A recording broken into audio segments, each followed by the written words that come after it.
অসমৰ ৰাইজে যেতিয়া মুখখন খুলিব সেই দিনটোতো মুখ্যমন্ত্ৰী কোনো অৱস্থাতে নাথাকিব আৰু হ'ব পাৰে তেওঁ সেইদিনাই ছিংগাপুৰ বা ডুবাইলৈ গুচি যাব। আজিকালি লণ্ডন গৈও ভাল পায় নেকি, কিন্তু ছিংগাপুৰ ডুবাই বেছি ভাল পায় মই জানো। তেওঁ ঘৰলৈ সমগ্ৰ অসমৰ চৰ্চা, আৰু মোৰ ঘৰৰ তুলনাতকৈ তেওঁ ঘৰৰ কথাবোৰতো আৰু মনোৰঞ্জন, তাত আৰু মছলা আছে। মই কেতিয়াবা এইখিনি কথা শুনো, তাৰপিছত এইখিনি কথা শুনি মোৰ নিজৰ পিতৃলৈ মনত পৰে। মোৰ পিতৃ এটা কৈ যোৱা কথাবোৰ যথেষ্ট মানুহৰ মাজত জনপ্ৰিয় আছে। ই আছিলে কথাটো বাদ দিয়াহে। এতিয়া যেতিয়া এনেধৰণৰ কথাবোৰ মোৰ শুনো, মোৰ সেই পিতৃৰ কণ্ঠটো মোক মূৰত বাজে। আৰু এতিয়া যদি অসমৰ জনসাধাৰণৰ কথাবোৰ চাব, ফেচবুক চাবচোন, তেওঁলোকো ক'ব বাদ দিয়াহে।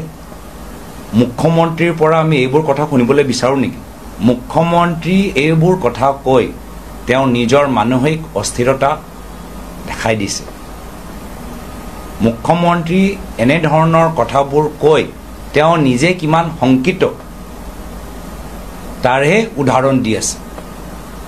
মুখ্যমন্ত্ৰীয়ে এইবোৰ কথা কৈ মুখ্যমন্ত্ৰী হোৱাৰ বাবে যোগ্য নহয়, সেইটোৱে তেওঁ বাৰম্বাৰ প্ৰমাণ দি আছে। তো মই অসমৰ ৰাইজক কৈ আছোঁ যে জনসাধাৰণ মনত আছে প্ৰায়ত তৰুণ গগৈদেৱে কি কৈছিল, এনেকুৱা সময়ত কি ক'ব লাগে, বাদ দিয়াহে। আমিওতো গম পাওঁ, মইতো বুজি পোৱা নাই কি নতুন কথা ক'লে। আমিও গম পাই থাকোঁ, স্বাভাৱিক কথা, আপুনিও গম পায়। অসমৰ সাংবাদিকসকল মুখ্যমন্ত্ৰীৰ ঘৰত কি হয় গোটেইবোৰ কথা গম পায়, মাত্ৰ সাংবাদিকখিনিয়ে প্ৰশ্ন কৰিবলৈ ভয় কৰে। কিয়?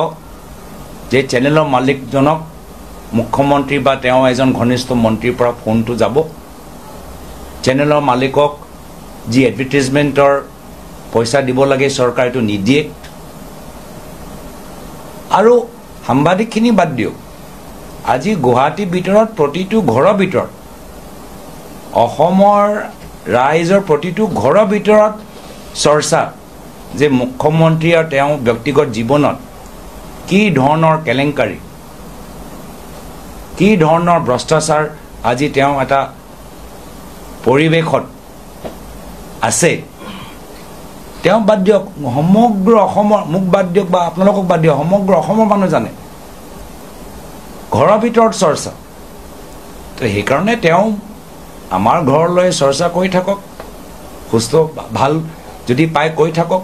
তেওঁ ঘৰলৈ সমগ্ৰ অসমৰ চৰ্চা, আৰু মোৰ ঘৰৰ তুলনাতকৈ তেওঁ ঘৰৰ কথাবোৰতো আৰু মনোৰঞ্জন, তাত আৰু মছলা আছে। বৈঠকৰ খবৰ কোনোবাই দিছে নেকি ভিতৰৰ পৰা? আপোনালোকৰ তেওঁতো আমি খবৰ পাই আছোঁ,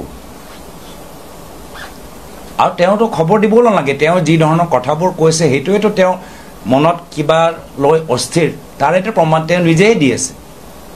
আমি ৰিলেক্স হৈ আছোঁ, আমি কাম হৈ আছোঁ, আমি কুল হৈ আছোঁ, আমি নিজৰ কামবোৰ কৰি আছোঁ, আগবাঢ়ি গৈ আছোঁ, ৰাইজৰ লগত আলোচনা কৰি আছোঁ।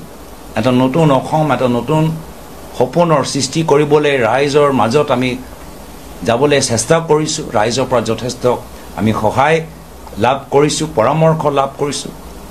তেওঁ যে অকলশৰীয়া দলৰ ভিতৰত ৰাইজৰ মাজত, তাৰহে প্ৰমাণ আমি বাৰম্বাৰ পাই আছোঁ। চাওক, সাংবাদিকৰ দায়িত্ব হ'ল সংবাদ কৰা, সংবাদ প্ৰকাশ কৰা, খবৰ লোৱা, আৰু এজন ৰাজনীতিবিদৰ দায়িত্ব হ'ল সাংবাদিকসকলৰ প্ৰশ্ন উত্তৰ দিয়া। তো আমি নিজৰ কাম কৰি আছোঁ, সাংবাদিকো নিজৰ কামখিনি কৰি আছে।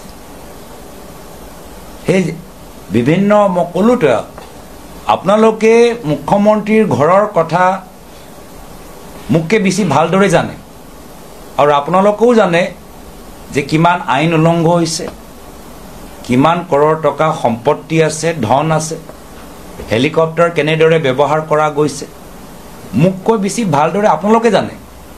এতিয়া যিদিন আপোনালোকৰ পৰা আমি এখেতৰ ভয়টো নাইকিয়া কৰিবলৈ সক্ষম হ'ম, আৰু অসমৰ ৰাইজে যেতিয়া মুখখন খুলিব সেই দিনটোতো মুখ্যমন্ত্ৰী কোনো অৱস্থাতে নাথাকিব।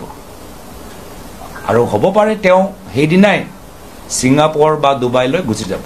আজিকালি লণ্ডন গৈও ভাল পায় নেকি, কিন্তু ছিংগাপুৰ ডুবাই বেছি ভাল পায় মই।